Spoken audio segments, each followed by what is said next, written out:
ओम श्री सिद्धभैरवाय नमः. बघा, आपला इगतपुरी तालुक्यातील खेड सिद्धभैरव याचा मी मागं आपल्याला सविस्तर व्हिडिओ दिलेला आहे आणि तो व्हिडिओ डिक्लेअर झालेला आहे. पण अजून सविस्तर ही जी भैरवाबद्दल जी माहिती काळभैरवाबद्दल ती मी आपल्याला देते. बघा, ब्रह्मदेवाला अहंकार झाला आणि त्यांनी शंकराची निंदा केली आणि मग त्याचा अहंकार नाहीसा करण्याकरता काळभैरवाचं रूप आहे. आजही माणसाला अहंकार होतो आणि त्याचा अहंकार नाश करण्याकरता आपल्या हिंदूच्या देवस्थानामध्ये पहिलं एक भैरवाचं रूप आहे, दुसरा खंडेराव, तिसरी देवी आणि आपले पूर्वज वीर. तर हा मुळात व्हिडिओ दिलेला आहे, पण सविस्तर माहिती म्हणजे अशी आहे का हे भैरवाचे जे रूप आहे हे मेन अष्टरूप आहेत आणि त्याला पूरक असे 64 रूप आहेत आणि मेन तो काशीचा कोतवाल. आणि मग आपले हे जे रूप घेतलेत तर वैष्णोदेवीला तिथं भैरवाचं रूप आहे. आणि मग हे जे 8 रूप आहेत हे 8 रूप कुठे आहेत? तामिळनाडूमध्ये. आता त्यावेळेला वाहनं नव्हती, आपले पूर्व दूरदृष्टी होती आणि मग ह्या देवांची जर पूजा करायची जायचं कसं काय काशीला? मग तर वैष्णोदेवीला जायचं कसं काय? तामिळनाडू जायचं कसं काय? मग त्या भैरवानी त्यावेळच्या लोकांना त्या जागेमध्ये त्यांची सेवा करण्याकरता जे रूप धारण केले ते 64 रूप आहेत. आणि मग जर एकच ठिकाणी जर भैरवा असता त्या ठिकाणी खूप गर्दी झाली असती, लोक चिवंधून त्यांचे हाल झाले असते. म्हणून ज्या ज्या भागामध्ये त्यांना सोयीस्कर पडेल असे त्यावेळचे भैरवानं रूप घेतलेत. आणि मग याच्यामध्ये तामिळनाडूमध्ये अथांग भैरव, चंदा भैरव, कपाल भैरव, क्रोधा भैरव, उन्मद भैरव, भीषण भैरव, सरू भैरव, समारा भैरव असे 8 रूप आहे. 8 ठिकाणी त्याचे मंदिरं आहेत.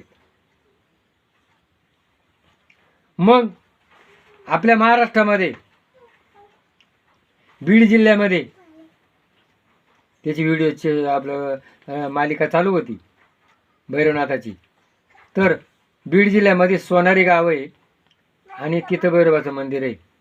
सिन्नर तालुक्यामध्ये शहापांचाळा तिथं काळभैरवाचं मंदिर आहे. आणि खेड इगतपुरी हे सिद्धभैरवाचं मंदिर आहे. पण हे जे मंदिर आहे ना हे मेन मंदिर काशीचा 1 नंबर आणि 2 नंबर भैरवाचं मानले गेले. कारण आपले जे देव आहेत ही भेटवाची जागा ही 2 नंबर जेजुरी, 3 नंबर तुळजापूर आणि घरी येऊन गोंधळ घालायची ती आजही प्रथा चालू आहे. आता लोकांच्या डोक्यात भ्रम झालेला आहे का बुवा आपले देव नेमका भैरवा कोणचा? हे जे सगळे मेन 8 आणि 64 तर सिद्ध भैरवनाथ, सिद्ध म्हणजे त्याचं काम पूर्ण केल्यानंतर तो पूर्ण झालेला आहे आणि जोगेश्वरीला घेऊन पाताळातून इथं प्रकट झालेला आहे. म्हणून हे मेन ठिकाण मानलं गेलं आहे आणि आपले जे देव आहे इथंच भेटायला आणावा अशी हे लोकांना माहीत नाही तर ती माहिती करून देतो. मग सिन्नर तालुक्यात शहापांचाळा, खेड सिद्धभैरव, जुन्नर तालुक्यात आमिरखिंडीचा भैरोबा, आडाचा भैरोबा, सिरपुंजाचा बालभैरव, वरची भरवीर इगतपुरी तालुक्यात तिथं भैरवाचं मंदिर आहे. माणिकामला भैरवाचं मंदिर आहे आणि वडनेर तिथं भैरवाचं मंदिर आहे. असे हे आपल्या नाशिक जिल्ह्यामध्ये हे मंदिर आहे. आणि मग ह्या भैरवांची पूजा करण्याकरता ज्याला जिथं सोयीस्कर होईल तिथं जावं, त्यांनी दर्शन घ्यावा आणि आपल्या देवाऱ्यात आहेच, आपल्या देवाऱ्यात त्याची नित्यनेमानं जर पूजा केली तर आपल्या घरातले कलह, आपल्याजवळ जे काही दोष असतील, नकारात्मक दृष्टी, भूतबाधा आणि ही नाहीशा करण्याकरता हे मुळात भैरवाचं रूप आहे. आणि मग मुळात भैरवानं काय केलं? शंकर पार्वतीला आईबाप मानलं, गणपतीना शंकर पार्वतीला आईबाप मानलं, म्हणून आपण गणेश पूजा करतो.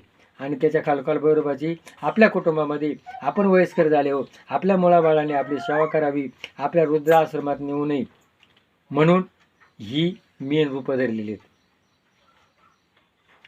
आणि मग पुढच्या पिढीना ही परंपरा चालू ठेवावी, एकाग्रता करावी, आईवडिलांची सेवा करावी म्हणून असे हे 64 आणि 8 भैरवाचे रूप आहे. तर सिद्ध भैरवनाथ हे देवस्थान आहे, हे खेड भैरव इथं आहे. इतर ठिकाणी मी सांगितले तिथे जा, ते दर्शन घ्या.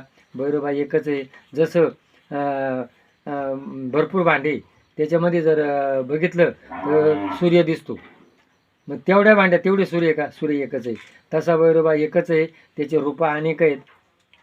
आणि ते रूपं घेऊन त्यांनी ज्या ज्या भागामध्ये ज्या ज्या लोकांना सोयीस्कर होईल असा मार्ग दाखवला.